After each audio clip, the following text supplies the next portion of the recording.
Students, आज के इस लेक्चर में हम 9378 कोड की जो बुक है ideology and constitution of Pakistan, इसके गेस्ट पेपर्स को डिस्कस करेंगे। जो इसके मोस्ट इंपॉर्टेंट क्वेश्चंस हैं जो पास पेपर्स के अंदर आए हुए हैं या पेपर के अंदर आ सकते हैं, वो मैं आपको मार्क करवाऊंगा। इसके अलावा इसका पेपर पैटर्न डिस्कस करेंगे, पास पेपर्स शेयर करूंगा। तो इसलिए ये वाला लेक्चर इंतहाई इंपॉर्टेंट है। इस लेक्चर को अगर आप गौर से फॉलो कर लेते हैं तो इंशाल्लाह आपका पेपर जो है वो 100% अटैम्प्ट हो जाएगा। ओके, सबसे पहले मैं आपको गेस्ट क्वेश्चंस मार्क करवा देता हूँ जो मोस्ट इंपॉर्टेंट क्वेश्चंस हैं। इसके बाद मैं आपको पास पेपर और पेपर पैटर्न जो है ना वो भी डिस्कस करता हूँ। अच्छा, पहले यूनिट में से जो मोस्ट इंपॉर्टेंट क्वेश्चन आता है ना वो है slide features of ideology of Pakistan. Ideology of Pakistan जो है ना उसके फीचर्स, उसकी करेक्टरिस्टिक्स जो है ना ये बयान करें। ये इंतहाई इंपॉर्टेंट, इंतहाई मशहूर क्वेश्चन है, कई एक पास पेपर्स के अंदर आया हुआ है और अगर आप पिछला पेपर देखें ना तो उसमें भी ये आया हुआ था। इसके बाद रोल ऑफ मुस्लिम नेशनलिज्म है, ये भी कर लीजिएगा, लेकिन जो मोस्ट इंपॉर्टेंट है ना वो स्लाइड फीचर्स ऑफ आइडियोलॉजी है। और इसके बाद यहाँ से दूसरा क्वेश्चन इंपॉर्टेंट है, two nation theory, Muslim struggle from separate electorate to separate state. तो ये जो दो कौमी नजरिया है ना ये भी इंपॉर्टेंट क्वेश्चन है, इसका भी आपको पता होना चाहिए। इसके बाद उर्दू हिंदी कंट्रोवर्सी है, उर्दू हिंदी तनाज़ा, ये भी बड़ा इंपॉर्टेंट क्वेश्चन है।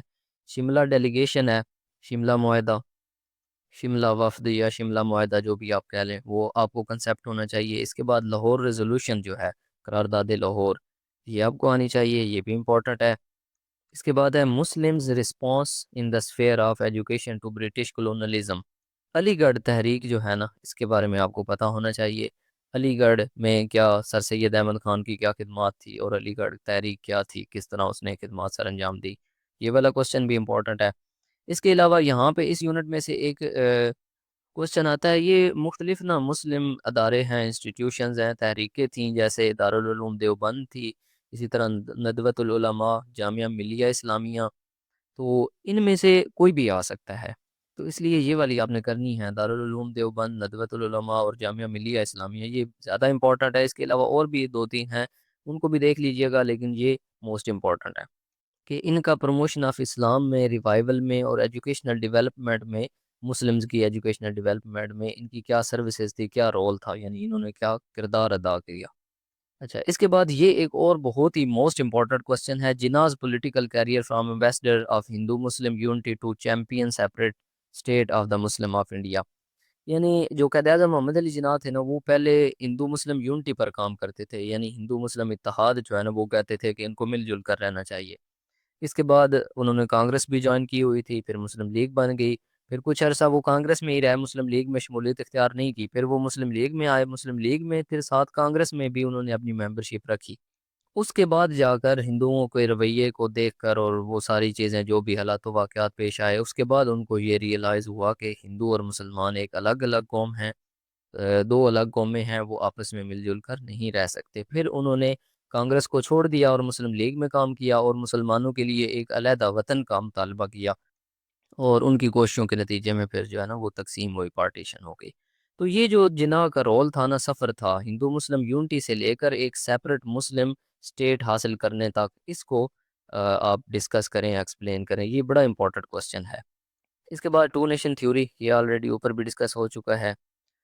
Discuss the initial challenges to the constitutional development in Pakistan. Pakistan जब बना तो उसको कॉन्स्टिट्यूशनल डेवलपमेंट जो है ना, कानून साजी के अंदर उसको कौन कौन से मसाइल पेश आए उनका अहाता करें।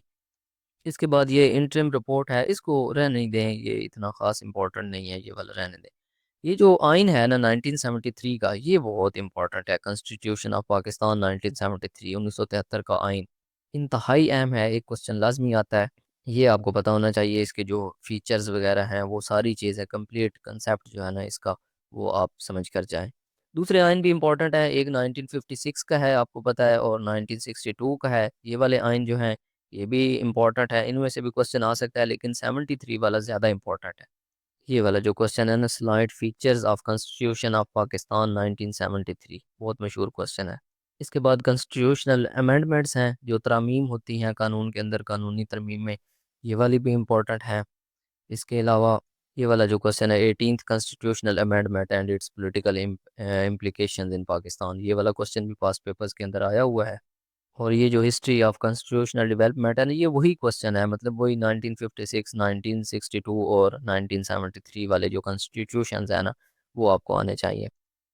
इसके अलावा और भी कुछ चीज़ें हैं जो यहाँ पे मेंशन नहीं है, जैसे नेहरू रिपोर्ट है। नेहरू रिपोर्ट ये भी इम्पोर्टेंट क्वेश्चन है। कायद आज़म के जो 14 पॉइंट्स हैं, 14 नुकात कायद आज़म की, ये वाला क्वेश्चन भी अहम है। इसके बाद जो शिमला डेलीगेशन, वो तो ऊपर डिस्कस हो चुका है। इसके अलावा कैबिनेट मिशन प्लान जो था, कैबिनेट प्लान, ये वाला क्वेश्चन इंपॉर्टेंट है। और 3 जून 1947 का जो मंसूबा था, 3 जून 1947 प्लान, ये वाला भी इंतहाई इम्पोर्टेंट क्वेश्चन है। तो ये टॉपिक्स भी आपने करने हैं। नेहरू रिपोर्ट क्या थी, और 14 पॉइंट्स कायद आज़म के क्या थे, कैबिनेट मिशन प्लान क्या था, और 3 जून 1947 का प्लान क्या था, ये भी बड़ा इंपॉर्टेंट क्वेश्चन है। तो ये वाले जो टॉपिक्स हैं ना, ये आपने लाजमी देख कर जाने हैं। इसके बाद ये मेरे पास पास पेपर है आटम 2024 का। अच्छा, पैटर्न जो है ना, पेपर का पैटर्न वो बाकी तमाम पेपर्स की तरह ही है। यानी आपके पास टोटल 8 क्वेश्चंस आएंगे, जिनमें से आपने कोई से 5 क्वेश्चंस अटेम्प्ट करने होंगे, और हर क्वेश्चन के इक्वल मार्क्स होंगे। 20 मार्क्स का क्वेश्चन होगा, टोटल 100 नंबर का पेपर होगा। और पासिंग मार्क्स 40 हैं, यानी 40 नंबर अगर आप लेंगे तो पेपर में पास होंगे। ओके, तो पहला क्वेश्चन अगर आप देखें तो, discuss the salient features of ideology of Pakistan. Pakistan की जो आइडियोलॉजी है उसके features, and evaluate its role in the development of the Muslim nationalism. ये वाला क्वेश्चन है, इंपॉर्टेंट क्वेश्चन है।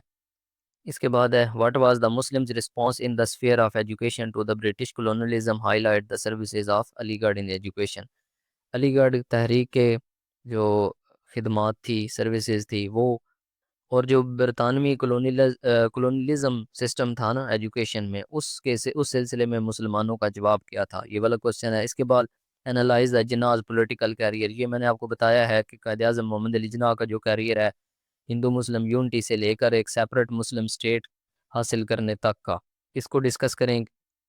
बड़ा ही इंपॉर्टेंट क्वेश्चन है। इसके बाद है, highlight the political struggle of Indian nationalist political leaders in the struggle of independence. आज़ादी के अंदर जो इंडियन नेशनलिस्ट पॉलिटिकल लीडर्स हैं, उनका क्या किरदार था। इसके बाद, initial challenges to the constitutional development in Pakistan. Pakistan में जो इनिशियल चैलेंजेस पेश आए कॉन्स्टिट्यूशनल डेवलपमेंट को, वो कौन से थे। Analyse the structure of the state according to 1973। 1973 का जो कॉन्स्टिट्यूशन है ना, and role and its functions of the parliament. इसके बाद, highlight the fundamental rights in the 1973 constitution of Pakistan and also discuss the situation of human rights. जो 1973 के कानून के अंदर जो ह्यूमन राइट्स थे, फंडामेंटल राइट्स, वो क्या थे, और ह्यूमन राइट्स जो हैं पाकिस्तान के अंदर, उनकी क्या सूरत हाल थी, ये डिस्कस करें। अब देखें यहाँ पे 2 क्वेश्चंस इसी में से आ गए हैं, और तीसरा भी कॉन्स्टिट्यूशनल डेवलपमेंट के अकॉर्डिंग ही आया है। इसके बाद है, highlight the salient features of 18th constitutional amendment and analyze the implications of the federal structure of Pakistan.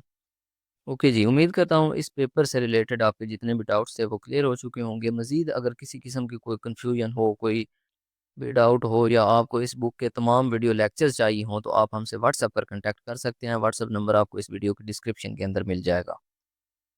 Okay जी, best of luck for the paper. अल्लाह हाफिज़।